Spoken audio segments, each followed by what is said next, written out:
All right. So timeline we're 2006, 7 in Ithaca, landing there and kind of getting a sense of the town and the community.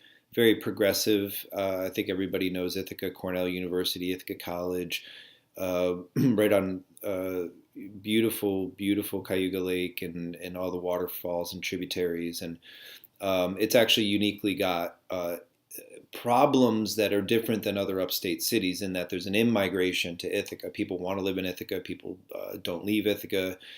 Students stay in Ithaca. So there's a housing crunch.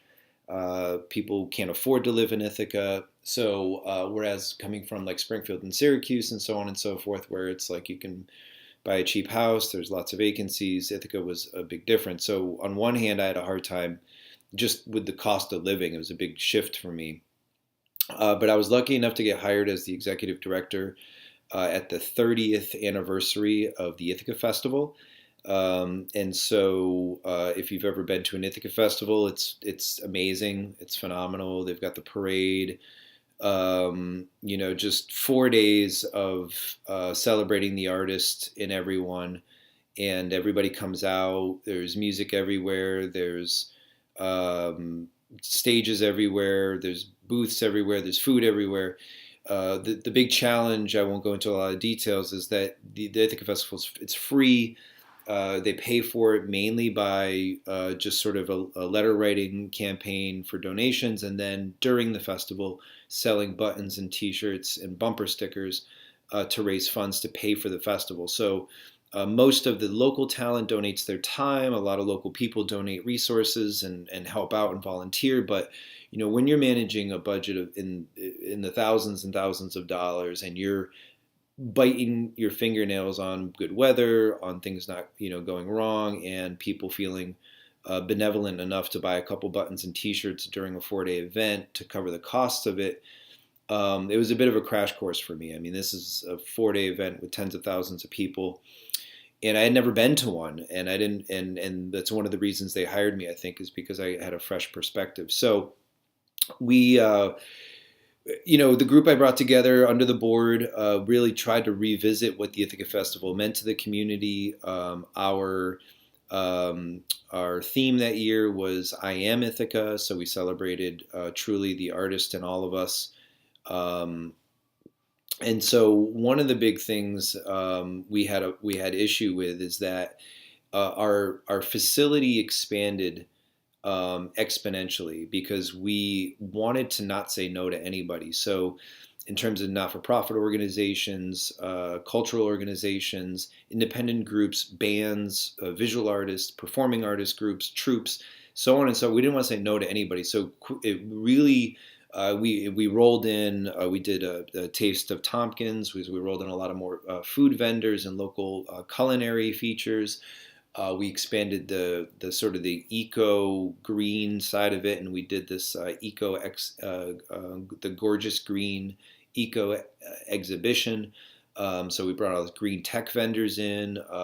So we really expanded the whole. We brought in a 1 mile race, and I mean, there's a lot of these different features that we had. We had Ithaca Festival nightlife. We had a bunch of reggae bands. We had it basically didn't sleep for 4 days.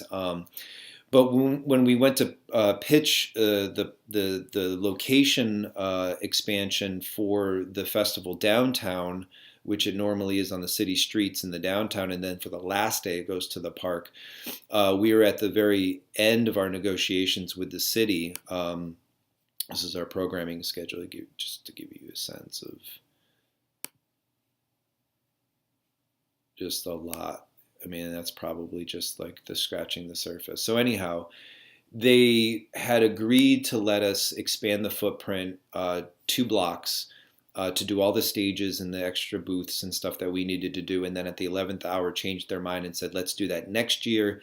Let's go back to the original footprint, which forced us to either cancel a ton of acts, tell everybody, that, sort of was beyond our capacity with that decision, to come back next year, or we apologize because we're going to have to cut talent. We're going to have to cut organizations, we're going to have to shrink our festival down. So what we did was instead is we split the festival in two, and we brought basically half of the festival to the park in combination with it being downtown, which is about 3/4 of a mile away. So I went and negotiated with the bus company, and they did a full-time shuttle service for the 4 days that brought people back and forth from downtown to the park.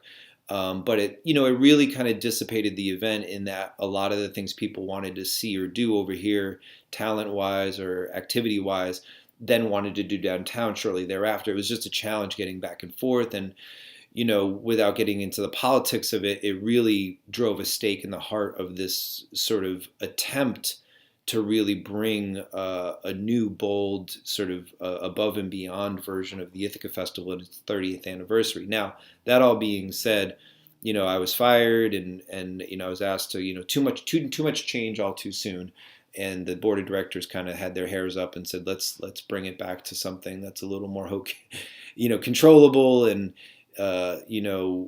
not shoot off like a rocket, like I thought the community wanted to do when I canvassed the community. Everybody's like, let's take it to another level. So I feel trying to listen to what I was hearing and follow suit, and I thought we could pull it off. And so I was a little bit of a casualty there, but at the same time, I think if you talk to a lot of people about that year in particular, in 2008, they would say that it was probably one of the coolest and most fun and different. We moved it to the solstice weekend, so there's a lot of really cool stuff that went on. And this image keeps popping up. I'm sure you've seen as I'm talking, scrolling over.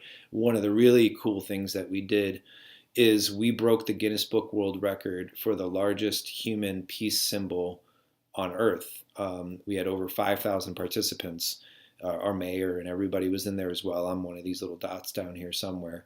So that was something. We had this plane fly over and take the photos, and it's become a thing. And maybe somebody's broke it by now, but it was also for this community to come together and hold hands and cry and sing and everything. It was a beautiful thing, and it was actually the brainstorm came from a young high school student. So he came to my office and said, I have this vision, and we made it happen. So that was a really cool kind of introduction to Ithaca. It didn't go the way I wanted, but I met a lot of great people, and it's kickstarted a lot of things. We were trying to pitch Ithaca as a festival city with the layout of it, the location, and sure enough, the past decade, Ithaca's become a festival city, whether the common councilors wanted that or not. So it was a bit of a premonition on our behalf as well, and we thought Ithaca Festival could be in the throes of all that, and so it still is. It's still going. It's still doing its thing, and it's part of a wider range of year-long festivals. Woodstock is coming to the town right next door. So this region has really embraced this idea of being home to live music, outdoor festivals, grassroots. All of that is just part and parcel to the culture here, and bringing it back home to Syracuse in a way.